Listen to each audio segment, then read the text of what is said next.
मैं बहुत सुंदर थी। जवानी के दिनों में मुझ पर ऐसा निखार था कि लोग मुझे देखकर कुछ पल के लिए अपनी पलक झपका ही भूल जाते थे। मेरी शादी वाली रात मेरे पति भी मुझसे बहुत खुश हुए थे। उसके बाद जब भी मैं अपने ससुराल में बिना दुपट्टे के घूमती तो मेरा देवर दूध पीने की जिद करने लगता। उसकी ये रवैया मुझे बहुत खराब लगती थी। हालांकि वो 48 साल का बूढ़ा था और मैं अभी जवान थी। कुछ ही दिन हुए थे कि एक रात मेरे पति घर पर नहीं थे। उस रात मेरा देवर मेरे कमरे में आया और कहने लगा, भाभी, आज हम घर में अकेले हैं, जल्दी करो, मुझे दूध पिलाओ, मैं यही दूध पीना है। देवर तो जिद करने लगा। मैं लाख समझाई मगर एक ना सुना और फिर उसने खुद ही कपड़ा हटाकर, मेरे नाम नंदिनी है और मैं एक मिडिल क्लास फैमिली में पैदा हुई थी। 21 साल की उम्र में मुझ पर ऐसी जवानी छड़ी कि उसके कुछ ही दिनों के बाद मेरी शादी हो गई। शादी की पहली रात मेरे पति ने मुझसे कहा, अनु, मेरे बड़े भाई को बहुत गुस्सा आता है, वो गुस्से में पागल हो जाते हैं, तुम उनका बहुत ख्याल रखना, वे जो भी कहे, जैसे भी कहे, वैसे ही करना। वैसे भी मैं एक सप्ताह से यही सब देख रही थी।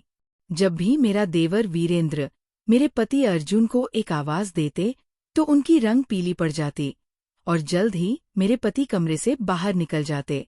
वीरेंद्र की रोब देखकर मेरे दिल में भी देवर का बड़ा डर समा गया था।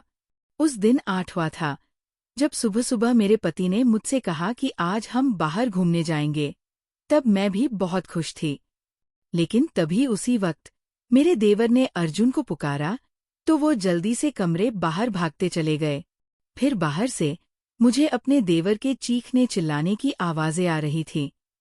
वे कह रहे थे, 5 दिन शादी के हंगामे में गुजर गए, तुम्हें एहसास भी है कि फैक्ट्री में तुम्हारे ना होने की वजह से कितना नुकसान हो गया है?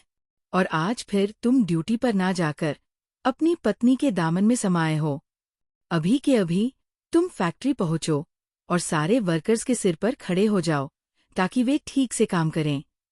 और सुनो, तुम्हारी शादी मैंने इसलिए नहीं की कि तुम कमरे में ही घुसकर बैठे रहो, और अपनी पत्नी से भी कह दो कि वह किसी की जिम्मेदारी संभाले। यहाँ कोई और औरत तो नहीं है जो उसके जिम्मेदारी और नखरे उठाएगी। ये सब सुनकर मुझे बहुत गुस्सा आ रहा था। अभी कुछ दिन हुए थे मेरी शादी को और इन दिनों में भी मैं ही खाना बनाकर दे रही थी, जिसमें मेरे देवर मेरी खामियां निकाल चुके थे। लेकिन घर के बुजुर्गों ने मुझे प्यार से समझाया था कि बड़े भाई की बात का बुरा ना मानना। इतने दिन तो मैं इस सोच में उलझी रही कि देवर का मिजाज आखिर ऐसा क्यों है, लेकिन आज जो शोर शराबा मेरे देवर ने मचाया था, मैं तो बहुत घबरा गई थी। दरअसल जब अर्जुन कमरे में दाखिल हुए तो उनका चेहरा उड़ा हुआ था। कहने लगे, मुझे माफ करो, फैक्ट्री जाना पड़ेगा। तब मैंने कहा, कोई बात नहीं, हम फिर कभी बाहर चले जाएंगे। मैंने भी तराज नहीं किया था, असल में अर्जुन को अपनी फैक्ट्री भी देखनी थी। इसके बाद मैं किचन में आकर जल्दी से बर्तन धोने लगी। शादी के 8वें दिन ही मैंने खाना भी बनाया और घर के सारे काम भी करने पड़े। मेरे देवर ने नौकरानी को निकाल दिया था। कहते थे कि जब बहू घर में आ गई है तो सफाई भी वही करेगी। मैंने पूरे घर की सफाई कर ली थी और थक-हार कर अब मैं अपने कमरे में आराम करने के लिए जाने लगी। तभी मेरे देवर ने मुझे आवाज दी। वे अपने कमरे में बैठे थे। तब मैंने सिर पर अच्छी तरह से दुपट्टा ओढ़ लिया, लेकिन दुपट्टा टेढ़ी कटकी था, इसलिए जब मैं उनके कमरे में गई, फिर मैंने देवर जी से पूछा, देवर जी, आपको कुछ चाहिए था? तब उन्होंने मुझे सिर से पांव तक बड़े गौर से देखा और अजीब अंदाज से अपने सूखे होठों पर जीभ फेरकर कहने लगे, दूध पीना है। ये सुनकर मुझे सबसे पहले अपने दुपट्टे का ख्याल आया, क्योंकि मेरे सीने से दुपट्टा सरक चुका था। तब मैंने फौरन अपना दुपट्टा सही किया और कमरे से बाहर आ गई। मुझे अपने देवर की ये हरकत बहुत अजीब लगी थी। देवर तो भाई की जगह होता है और कभी भी अपने घर की माम भाभियों को सिर से पांव तक इस तरह से नहीं देखता। ये सोचकर मैं फौरन ही किचन में चली गई। तब मेरा दिल जोर से धड़क रहा था। मुझे बड़ा अजीब सा लग रहा था। मैंने फ्रीजर खोला और दूध का गिलास पकड़कर दुपट्टा अच्छी तरह से खुद पर लपेटकर अपने देवर के कमरे में आ गई। फिर टेबल पर दूध का गिलास रख दिया। इससे पहले कि मैं कमरे से बाहर जाती, मुझे देवर कहने लगे, थोड़ी देर मेरे पास बैठकर बात कर लिया करो। घर में अब तुम्हारे अलावा तो कोई होता ही नहीं है और मैं बड़े दिनों से अकेला हूँ और ही बैठकर बोर हो जाता हूँ। ये सुनकर मैं परेशान हो गई थी। मेरे देवर के कमरे में सिर्फ एक बिस्तर और अलमारी ही थी। बैठने के लिए अलग से कोई कुर्सी नहीं थी, इसलिए मुझे मजबूरन ही बिस्तर के किनारे पर ही बैठना पड़ा।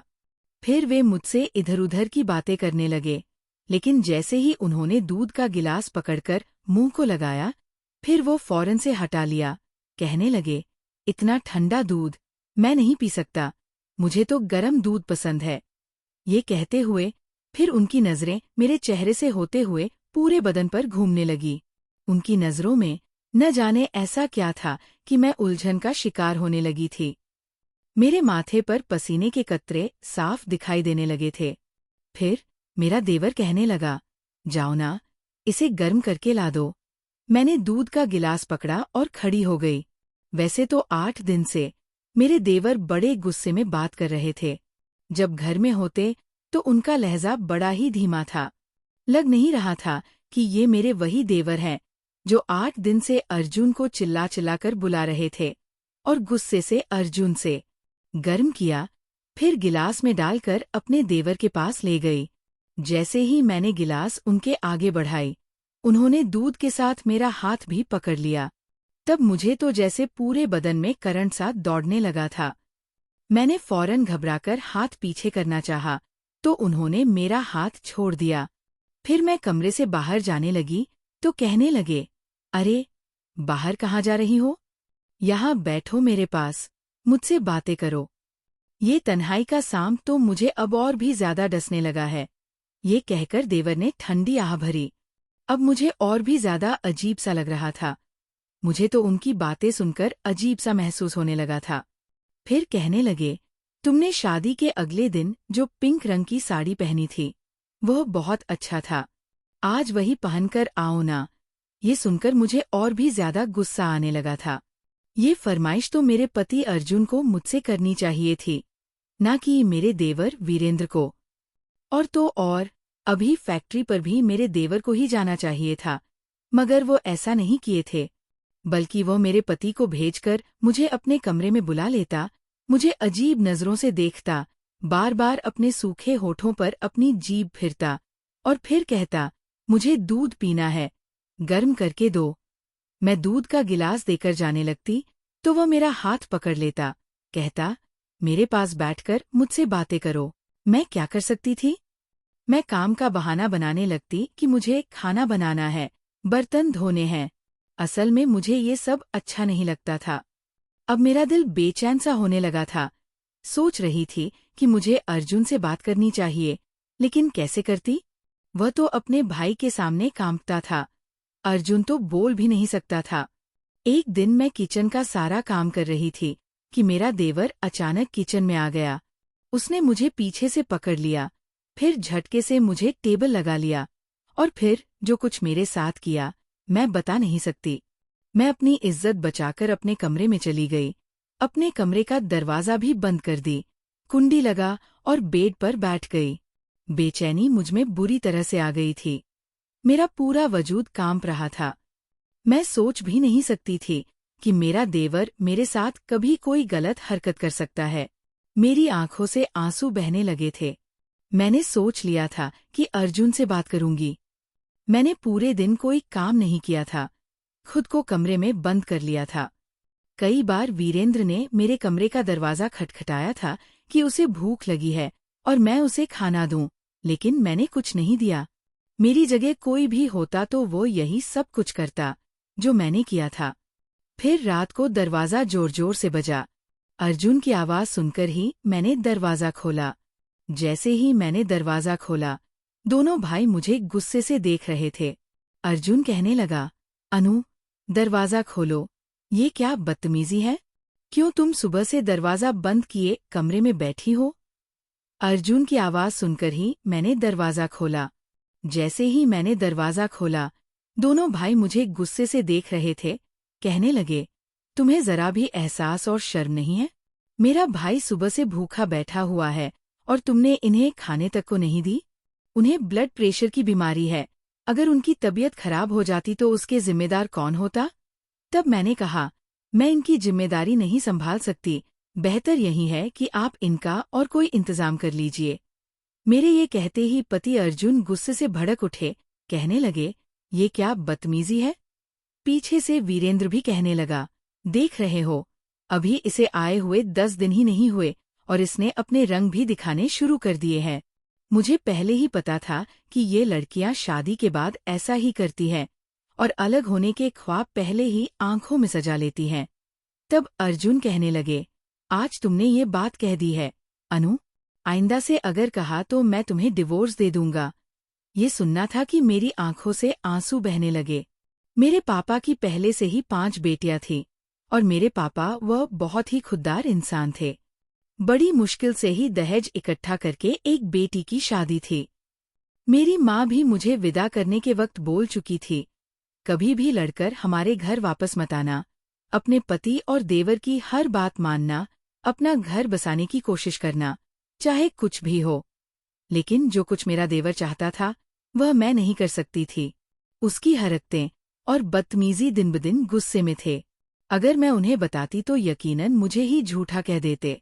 मैंने कोई जवाब नहीं दिया और जाकर बिस्तर पर बैठ गई। तब मेरा वीरेंद्र कहने लगे, दरअसल इसे आखिरी बार समझा दो, इसका दिमाग सही कर, वरना फिर मैं इसकी माँ से जाकर बात करूंगा कि संभालो अपनी बेटी को। ये कहकर वो गुस्से से वहां से चले गए। मैंने एक गुस्से भरी नजर अपने देवर पर डाली।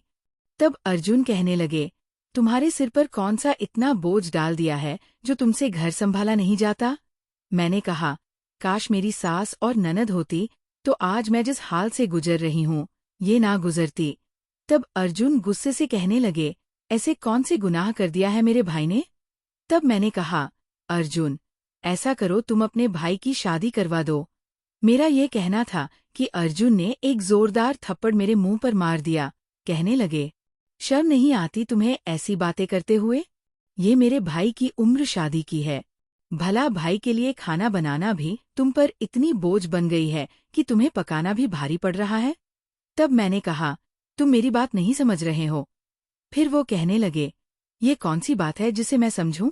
मेरे भाई की उम्र 48 साल है, वो ब्लड प्रेशर के मरीज हैं, और तुम चाहती हो इस उम्र में मेरा भाई एक औरत की जिम्मेदारी संभाले? अब मैं उन्हें क्या बताती कि उनका भाई अपने ही भाई की बीवी पर नजर रखे हुए हैं। मैंने कहा, आप शादी करवा दें, मैं आपके भाई और भाभी दोनों को संभाल लूंगी। इस पर वो अजीब सा मुस्कुराए और कहने लगे, देखो, ये घर और बिजनेस सब मेरे भाई के नाम है। अगर कोई उनकी बीवी की हैसियत से आ गई तो सब कुछ अपने कब्जे में ही कर लेगी, मुझे और तुम्हें धक्के मारकर निकाल देगी। इस डर से भाई के गुस्से से तुम अच्छी तरह वाकिफ हो। जब गुस्से में आते हैं तो किसी का लिहाज नहीं करते। मैं भी चुपचाप भाई की सुनता हूँ। अब दोबारा से भाई की शादी का नाम मत लेना। ये कहकर वो कमरे से बाहर निकल गए। अब मैं सोच में पड़ गई थी कि मुझे क्या करना चाहिए। मैं अपने देवर की इस तरह हरकतें बर्दाश्त नहीं कर सकती थी और इस तरह घर जाने का मतलब था कि मैं अपना बर्बाद कर बैठी हूँ। बहा रही थी दुपट्टे से आंसू साफ कर, तभी अर्जुन की आवाज आई, अनु, जल्दी से चावल बना कर दो, भाई को बाजार का खाना हजम नहीं होता। तब मैं बाहर जाकर खाना बनाने लगी और फिर कमरे में आ गई। मैंने उस दिन खाना भी नहीं खाया था, लेकिन अर्जुन ने भी एक बार मुझे ये नहीं कहा, तुम भी पूरे दिन से भूखी हो, खाना खा लो। मर्द कभी औरत की परवाह नहीं करते, बस उन्हें अपने कामों से मतलब होता है। अर्जुन का शुमार भी ऐसे ही मर्दों में होता था। मैंने उसके बाद खुद को खामोश कर लिया था। अर्जुन जब फैक्ट्री पर चले गए तो मेरा देवर मुझे आवाज देने लगा। मैं बड़ी मजबूरी और बेबसी में उनके कमरे तक गई। तब मुझे देखकर वो हंसने लगा। तुम क्या समझती थी? तुम्हारे हुस्न का जादू मेरे भाई के सर पर चढ़ गया होगा और तुम्हारे लिए वह मुझे छोड़ देगा और मुझसे अलग होकर तुम्हें एक अलग घर ले लेगा। अब अपनी सोच को बदल लो। मैंने उसके पैर अच्छी तरह से काट दिए हैं। वो चाहकर भी कहीं नहीं जा सकता और ना ही तुम। इसलिए मैंने किसी अमीर घराने की लड़की से अपने भाई की शादी नहीं की, क्योंकि वो मेरे भाई को साथ ही ना ले जाए। इसलिए तुम्हें लेकर आया था, क्योंकि मैं जानता था कि तुम्हारे पिता के हालात ऐसे नहीं है कि वह तुम्हारा घर बसाने के बाद दोबारा तुम्हें अपने घर बिठा सके या कोई और दिला सके। अब अगर तुम चाहती हो कि तुम्हारी जिंदगी आसान हो, तो वही करोगी जो मैं तुम्हें कहूँगा। तब मैं बेहद परेशान होकर रह गई थी। मेरा देवर कहने लगा, जाओ जाकर मेरे लिए गर्म दूध लेकर आओ। ये सब देख सुनकर मेरे अंदर आग लग जाती थी। मेरा जी चाहता था कि मैं अपने आप को खत्म कर लूं। ऐसी गंदी और बकवास भरी जिंदगी मुझसे बर्दाश्त नहीं हो रही थी। अब यही करती कि खाना पका दूध देवर के कमरे में पहुंचाकर फौरन बाहर आ जाती थी। मैं उसके पास बैठती थी, ना बात करती, ज्यादातर वक्त अपने कमरे में गुजारने लगी थी। एक दिन तो हद ही हो गई। मेरे देवर ने अर्जुन का भी लिहाज नहीं किया। जब हम रात को खाना खा रहे थे, तब मैंने अपने देवर की फरमाइश पर सांभर बनाई थी। सांभर बना भी बहुत अच्छा था। खाना खाते हुए देवर कहने लगे, आज तो भाभी ने मेरा दिल खुश कर दिया, बहुत मजे का खाना बनाया है। ये सुनकर मेरा देवर